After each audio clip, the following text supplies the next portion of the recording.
Son Excellence, Monsieur Leslie Voltaire, président du CPT, Excellence, Monsieur le Premier ministre, Mesdames et Messieurs les membres du gouvernement, Monsieur le commandant-chef des forces armées d'Haïti, Monsieur le commandant-chef des forces de police, Monsieur le commandant-chef des forces de la mission multinationale de soutien à la sécurité, distingués représentants de la société civile, Mesdames, Messieurs les membres de la presse parlée, écrite et en ligne, honorables invités en vos rangs, grades et titres. Dans ce contexte de menaces de sécurité de niveau de défense qui mettent en péril l'existence même de notre République, le bien-être et la survie de nos communautés, tant à Port-au-Prince que dans l'Artibonite, je ne dirais pas que c'est un plaisir pour moi de répondre une nouvelle fois à l'appel de la patrie, mais plutôt un devoir. Aussi, voudrais-je profiter de l'occasion pour remercier le Conseil présidentiel de transition et le Premier ministre pour la confiance qu'ils ont placée en moi en faisant choix de ma personne au titre de secrétaire d'État à la sécurité publique. À un moment où le pays vient d'enregistrer pour l'année 2024 qui vient de s'écouler un nouveau triste record en matière de statistiques criminelles, soit 5601 homicides et 1494 cas de kidnapping. J'ai une pensée spéciale pour toutes les victimes directes ou indirectes de l'insécurité pour lesquelles j'ose vous demander un moment de silence. Mesdames, Messieurs, si j'ai accepté de revenir au service de l'État et de la population dans un contexte aussi difficile que troublé, ce n'est pas parce que je crois que je peux faire des miracles, ni que je sois porteur d'un quelconque destin messianique, mais c'est seulement parce que j'ai grand espoir que mon expérience dans le domaine stratégique et opérationnel, associée aux compétences professionnelles de collaborateurs choisis sur mesure, pourront apporter une contribution significative dans ce grand chantier de la reconstruction de la gouvernance sécuritaire du pays. Évidemment, je ne me berce pas d'illusions sur l'ampleur des tâches qu'il convient d'abattre dans un délai que nous voulons le plus court. Redynamiser l'action des forces de police et des services de renseignement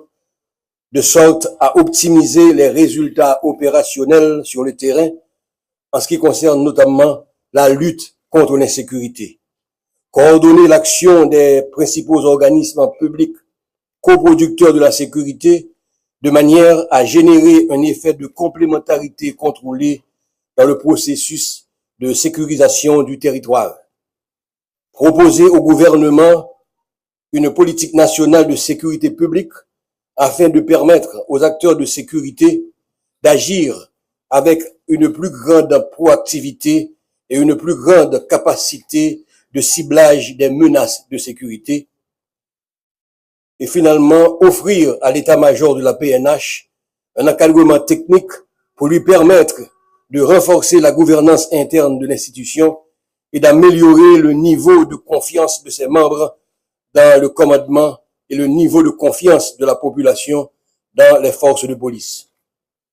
Tous ces défis qui nous paraissent colossaux sont pourtant nécessaires pour garantir la mise en place d'une ingénierie institutionnelle performante, en même temps qu'il nous faudra aussi penser ou repenser les outils stratégiques qui nous permettront de mieux appréhender et mitiger les facteurs de risque du crime transnational organisé qui ne cesse de menacer notre sécurité intérieure. Je pense naturellement aux menaces de sécurité que représente le trafic des armes et de munitions impliquant les frontières haïtiano-dominicaines et les ports de la Floride, le trafic de drogue qui ne cesse de transformer notre territoire en un pays transit pour les cartels colombiens, la cybercriminalité qui attire sur notre sol même des acteurs criminels en provenance de l'Europe du Sud, le terrorisme dont les pratiques de violence prédatrices trouvent déjà un écho favorable chez certains groupes armés à Port-au-Prince et à Petite-Rivière de la Tibonite. Mesdames, Messieurs, s'il faut que je le rappelle, la fonction de la sécurité publique ne se limite pas seulement à concevoir, planifier, coordonner et mettre en œuvre des parades d'action institutionnelles se limitant exclusivement au domaine de la lutte contre la criminalité ou de la délinquance. Cette fonction s'étend aussi à tous les faits ou phénomènes non criminels susceptibles de porter atteinte à l'intégrité physique du citoyen ou d'une communauté, tels l'insécurité des transports, les risques des catastrophes environnementales, les menaces urbaines et les dangers représentés pour les membres d'une communauté par les travaux ou les ouvrages publics. Autant vous dire, mesdames et messieurs, puisque la meilleure sécurité a toujours été celle qui implique la participation active des membres de la population dans la détermination des objectifs de sécurité, nous ambitionnons de construire des partenariats stratégiques avec les acteurs locaux des municipalités et des quartiers exposés ou menacés par les groupes armés ou les violences communautaires. Ces interactions constructives avec les membres de ces communautés nous permettront non seulement d'établir des agendas communs de sécurité susceptibles de servir de boussole à l'élaboration d'une politique nationale de sécurité, mais aussi de promouvoir des pratiques licites et respectueuses des droits de l'homme dans les stratégies de promotion de ces quartiers ou de ces communes contre les menaces d'incursion des groupes armés. Évidemment, notre plan d'action ne pourra s'exécuter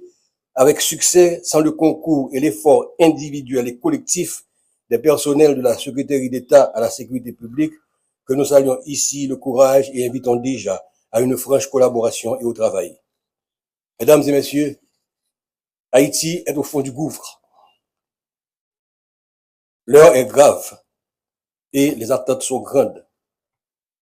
Nous sommes à un carrefour où nous devons nous résoudre à boucler le cycle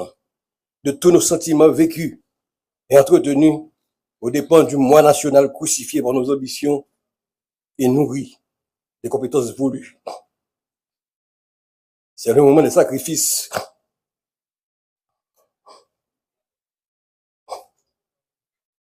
C'est le moment de la création. C'est le moment de la transcendance. À ce prix seulement, nous réussirons à sortir notre pays du gouffre et à le replacer dans le concert des nations. Le temps n'est donc plus à la rhétorique, ni aux jérémiades de circonstances, mais plutôt aux actes concrets qui permettront aux Haïtiens de l'intérieur de vaquer librement en toute sécurité à leurs occupations et à ceux de l'extérieur